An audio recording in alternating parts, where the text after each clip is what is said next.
بسم الله الرحمن الرحيم، والصلاة والسلام على سيد الخلق أجمعين. حبيبي يا رسول الله، هتعملي لنا ايه يا ام محمد؟ هعمل لك حاجة اقتصادية بجد فعلا في قلب البيت تعمليها. هعمل لك الطحينة. هعمل لك الطحينة الخام اللي احنا بنشتروها عادي من عند الراجل.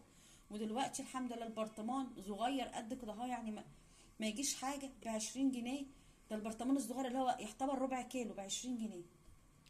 احنا نعمله منه يعني بال20 جنيه سمسم دي نعمله بيه كمية كبيرة اكتر من كده، يجي 3 مرات. طب هتعمليها ازاي؟ بطلي رغي وكلام ياما. الاول ما تنسونيش الاول في القناة، ما تنسوش الاعجاب بالقناة لو انا محتواه عجبكم، وما تنسوش اللي هو ايه التعليق والاشتراك في قلب القناة.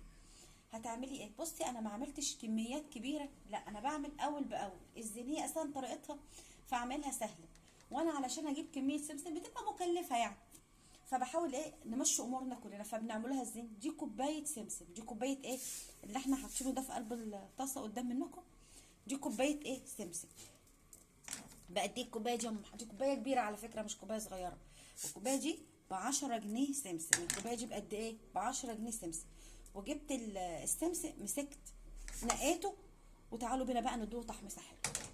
طبعا هو السمسم بيبقى نوعين، بيبقى نوع بني زي ما انتم شايفين كده، والنوع التاني بيبقى سمسم ابيض. السمسم الابيض بيبقى سمسم ني، بيبقى سمسم ني، والسمسم البني بيبقى متحمص. فانا عن نفسي بفضل السمسم البني بس. السمسم الابيض بيبقى اللي هي الايه الطحينه الايه البيضه. الطحينه البيضه بتبقى سمسم ايه ابيض، لكن الطحينه اللي هي بتبقى لونها محمر شويه دي، لو اللي هي البني الغامقه اللي هي بتبقى ايه بتاعه السمسم الايه البني. طب هتعملي ازاي؟ اولا حطينا السمسم على النار. طبعا ما تنسوش ان السمسم ده متحمص، فانا مش هحمصه على النار. انا هعمل ايه؟ انا هديله بس ايه تقليبه صغيره بس كده على النار، زي عامله ايه دقيقه كده بس، مش اكتر من كده، علشان ايه اطلع الرطوبه منه، ولما اجي اطحنه في الكب يقوم يتطحن معايا بسهوله، بس مش اكتر من كده. طب انتي الدقيقه ديت هيبقى شكل يعني هتزين، يعني هتعرفوه الزين هو كده اتحمص. اول ما هتحطيه على النار هتسمعي صوت طقطقه بسيطه. طقطقه بسيطه ايه في قلب الايه في قلب السمسم. اول ما تسمعي صوت الطقطقه البسيطه دي معناته هو كده ايه خلاص سخن معانا، وعلى ايه وعلى الضرب في الكب على طول.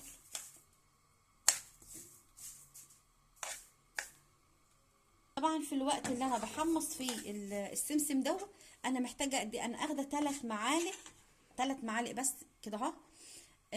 دقيق، 3 معالق ايه دقيق، احطهم على النار برضو اسخنهم. بس دول اسخنهم ايه يعني دقيقتين كده ولا حاجه، عشان ايه اضيع ريحه الدقيق انها تبقى موجوده فيه. طب انا عايزه اكتر عن كده براحتك، ممكن تحطي 4 معالق او 5 معالق، بس ما بتبقاش ايه حلوه قوي يعني.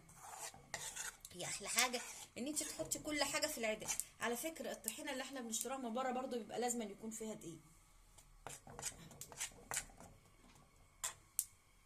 سامعين صوت الطقطقه؟ اه، هو كده معنى الصوت دوت ان هي ايه خلاص ايه اتحمصت. هنروح نعمله دلوقتي. طبعا نهدوا على الدقيق شويه عشان بس ايه ما يتحرقش مننا. هنروح على الكب، هنروح على ايه على الكب، وهو سخن كده في قلب الطاسه هننزله بيه على الكب، نديله ايه الضربه الايه الحلوه دي.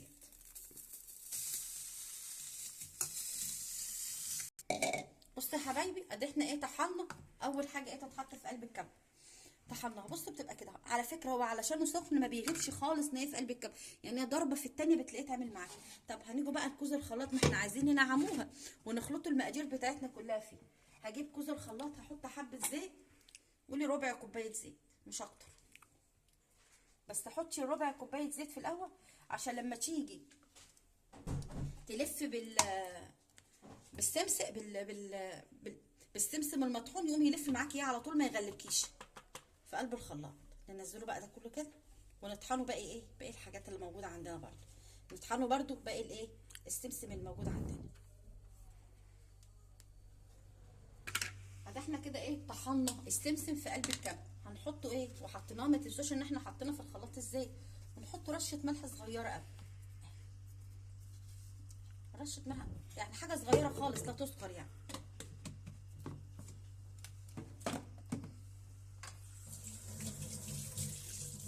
وده ان احنا ماسكين حاطينه في الخلاط. طب انت ليه حطيتيه في الخلاط عشان تنعم اكتر، عشان تنعم ايه اكتر، وعشان اضيف عليها باقي المكونات بتاعتها.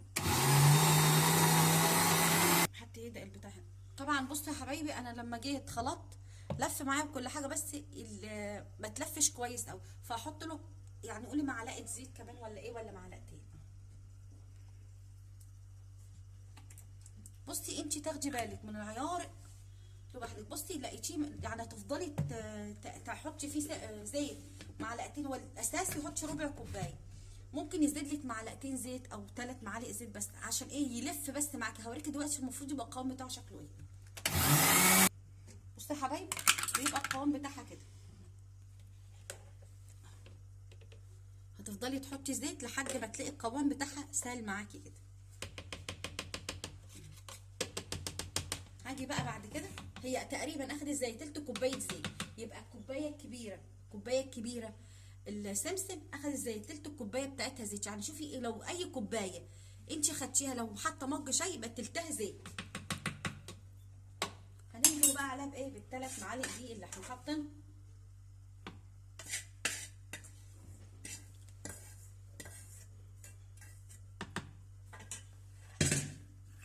يلا نضربوها بقى، نهرسوه من كتر الضرب.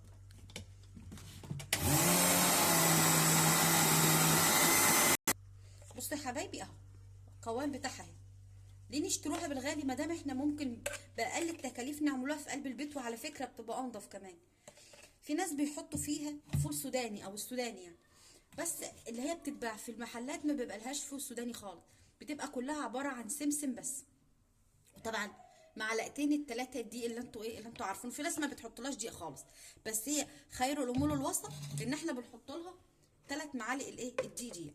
طبعا انت دلوقتي عرفتي عيارك، ان انت هتفرمي الحاجه السمسم في الكب عادي، ومن يمه الخلاط هتحطي بس تبدايها بربع كوبايه زيت في قعر الخلاط. هو انت لما تيجي تعملي طماطم مش بتحطي حبه ميه علشان تمشي الخلاط بالميه؟ نفس النظام، احنا بنمشي السمسم في قلب الخلاط بحبه الزيت، بربع كوبايه الزيت. وبعد كده لو احتاجنا معلقتين او 3 كمان زيت احتاجنا حطينا، ما محتاجناش، مش فارقه خالص. هو دوت عارف من يمه الايه الزيت. تيجي بقى الفضايه، شوفوا بقى القوام بتاعها.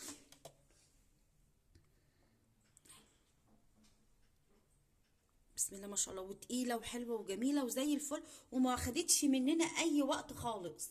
يعني كل الوقت اللي هي اخدته مننا هي 5 دقايق بس، مفيش غيرهم.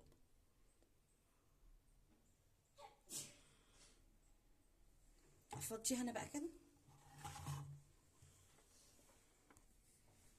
بصوا يا حبايبي، عملنا من 10 جنيه سمسم، عملنا البرطمان ده.